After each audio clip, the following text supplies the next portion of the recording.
E aí, torcedor do Verdão, beleza? Mais um vídeo aqui no canal JP Palmeiras para trazer aí o pós-jogo do Verdão, galera. Palmeiras 1, Cerro Porteño 0.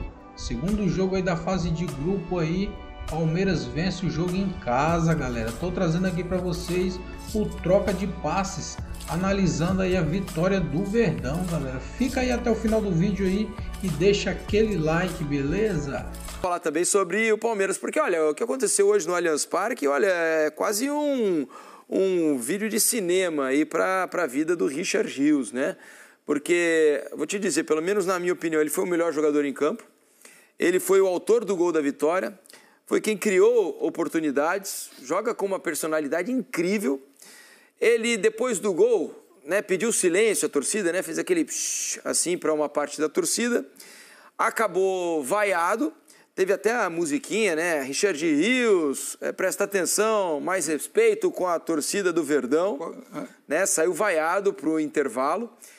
Depois voltou ao segundo tempo, continuou fazendo um grande jogo.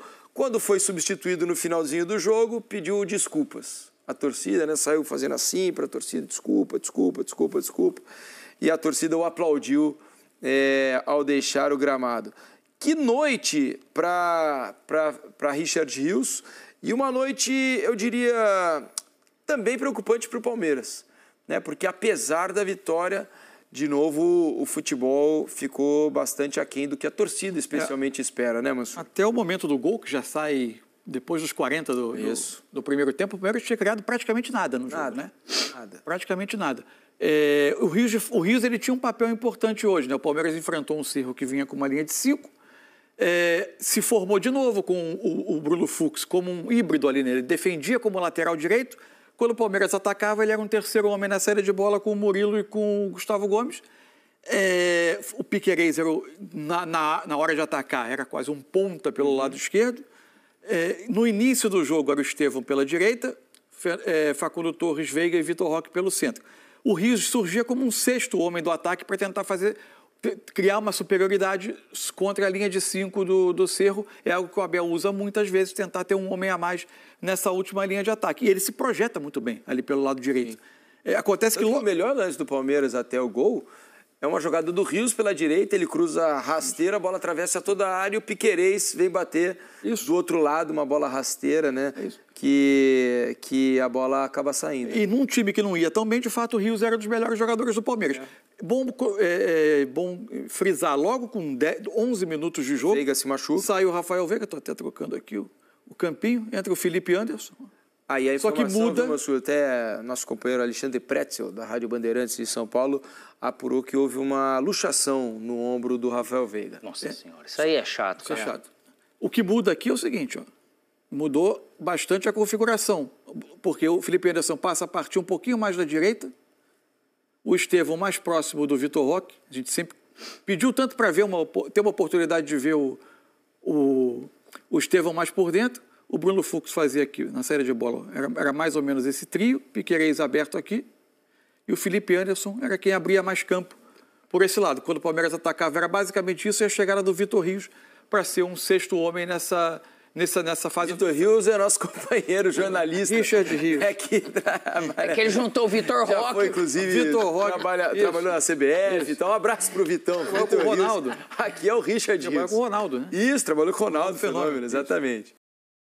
Enfim, o Richard Rios fazia aqui esse papel. Só que o Palmeiras, de novo, era um time que não fluía com bola, né? Muita dificuldade de criar oportunidade, de gerar oportunidade. A jogada do gol é a melhor trama do Palmeiras no jogo.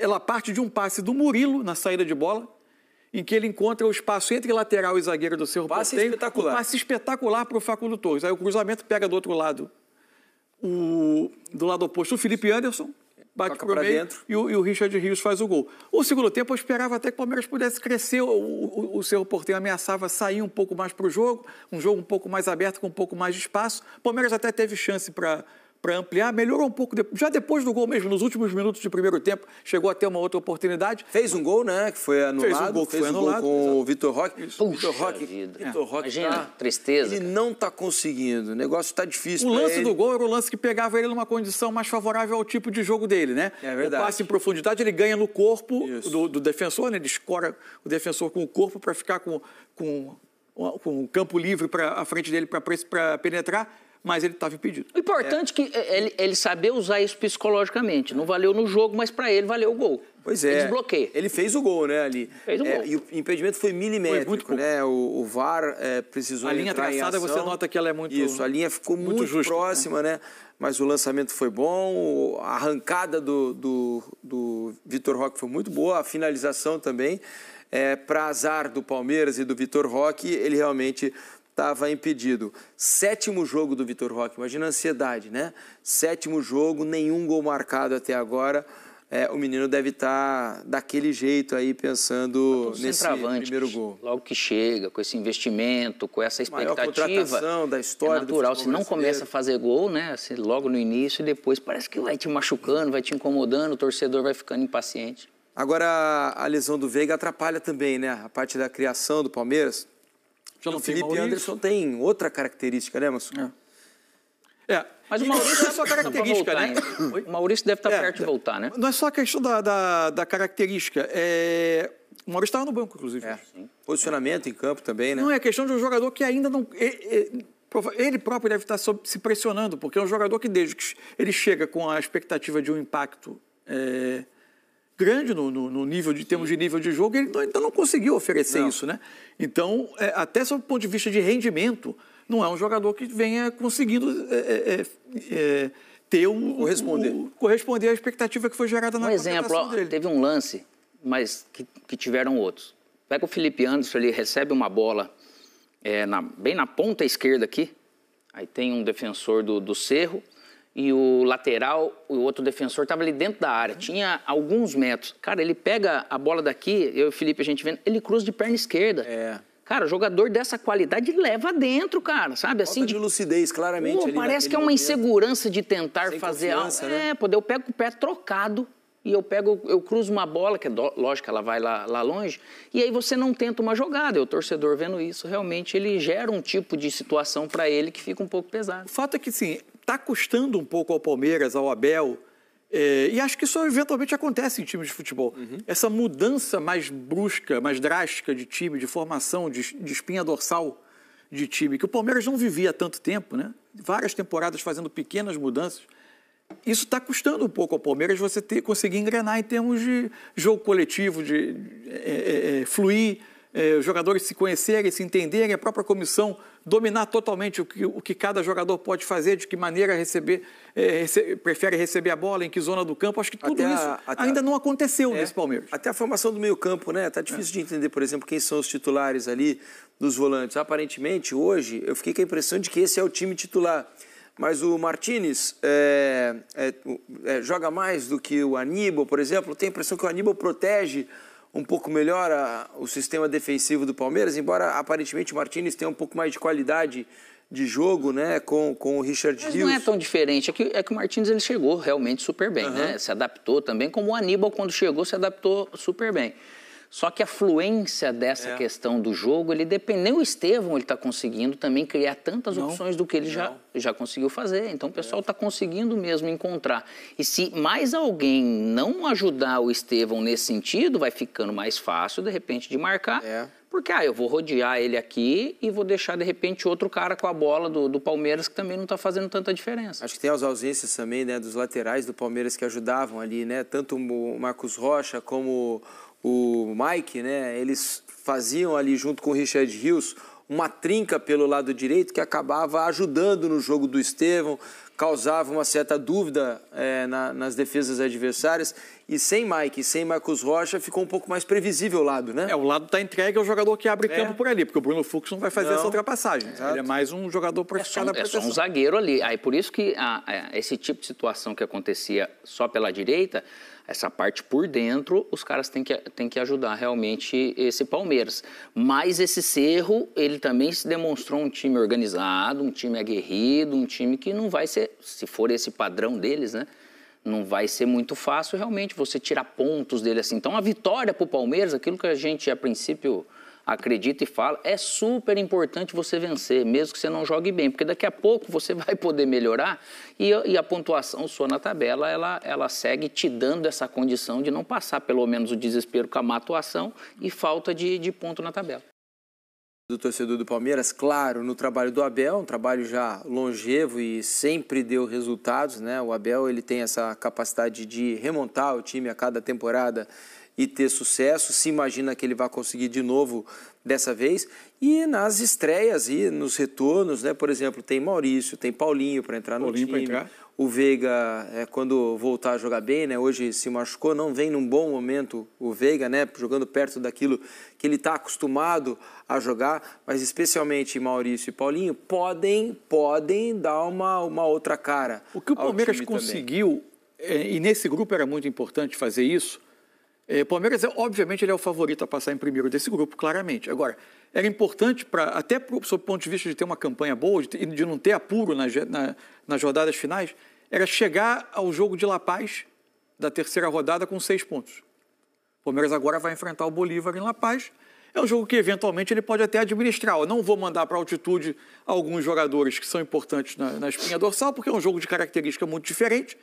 Ele tem até esse conforto. Mesmo que ele perca o jogo em La Paz, é muito difícil que ele fique numa situação dramática no grupo, né? Ir para esse jogo com 6 pontos dá uma tranquilidade. Essa famosa gordurinha, você tem que ganhar, cara, o jogo, porque senão você fica correndo atrás, ainda mais quando tem essa questão do Bolívar, que você não sabe o que você vai encontrar. Ali, às vezes, são pontos que você fala assim, poxa vida, se perder é desse tipo, não tem problema. Agora, o restante, o Palmeiras não pode se dar o luxo de não ser o primeiro aí, né? Então, nesse caminho, ele já começa bem. Boa pontuação, né? E se imagina que o Palmeiras vai fazer boa pontuação no grupo, né? Porque também os adversários, apesar de tradicionais participantes da Libertadores, né? Bolívar, Cerro e Sporting Cristal, não são times assim, o Palmeiras ainda tem de botar medo em ninguém hoje em dia. Tem 2 jogos em casa ainda contra o Sporting Cristal e o próprio Bolívar. Os 2 jogos fora são jogos um pouco mais chatos. O Bolívar pela altitude, o Cerro Porteño tem um time com certa qualidade e o jogo em Assunção nunca é simples, mas assim, não tem nada indica que o Palmeiras vai ter algum drama para se classificar. É por aí. Deixa eu dar os números do jogo para vocês aqui, ó, do Palmeiras contra o Cerro Porteño, para que vocês vejam se os números explicam alguma coisa. Ó, posse de bola 58% a 42% para o Palmeiras, 486 passes trocados contra 370 a favor do Palmeiras. Os percentuais de acerto não são altos, nenhum dos lados. Os dois baixos. 83% do Palmeiras e 78% do Cerro Porteño, né? Números realmente baixos para equipes desse nível. Finalizações 16 do Palmeiras a 10, embora não parecesse que tivéssemos tido tantas finalizações, né? O jogo não aparentou que o Palmeiras estivesse finalizando tantas vezes e finalizou 7 vezes ao gol ainda, contra 4 do Cerro Porteño. No segundo tempo, num jogo mais aberto, ele acabou finalizando até mais. O primeiro tempo é que o Palmeiras finalizou 7, 8 vezes. É que também teve num lance só que o Felipe Anderson chuta 3 vezes a bola ao gol, né? Isso. A bola vai, bate, rebate, volta, ele chuta de novo e tenta mais uma vez. Já são 3 finalizações para as contas. Impedimentos 1-1, escanteios 8 do Palmeiras, 2 do Cerro, desarmes 20 a 11 para o Palmeiras, faltas cometidas 9 a 13, um cartão amarelo para o Palmeiras, 3 para o time paraguaio. E veja que o mapa de calor é bem espalhado. Porque ele é bem espalhado. O Cerro fez muitas vezes uma boa marcação alta. Então você pode ver que ele ocupou bem o campo de defesa do Palmeiras e o Palmeiras tem o mapa de calor dele aqui na primeira fase dele de construção, que foi bem pressionado aqui. Então a bola ficou bastante vezes aqui. E o Palmeiras atacando, você pode ver que é ali na área, que é uma característica do Palmeiras, né? Terminar bastante em cruzamento. Mas a distribuição do Cerro, realmente, ele mostra no mapa que ele incomodou o Palmeiras. Ele forçou muito desses erros, né? É isso aí, Palmeiras que hoje também conheceu, assim como outros times do Brasil, seu adversário na Copa do Brasil. É a terceira fase da Copa do Brasil. Hoje houve o sorteio e a notícia não é boa para o Palmeiras. O único confronto de Série A, né? Exatamente. Integralmente de Série A. Pegou o adversário mais difícil possível nessa terceira fase. Então é isso, torcedor do Verdão, valeu por chegar até aqui no final do vídeo, não se esqueça de deixar aquele like, beleza? Se inscreva no canal se ainda não for inscrito, falou e até mais!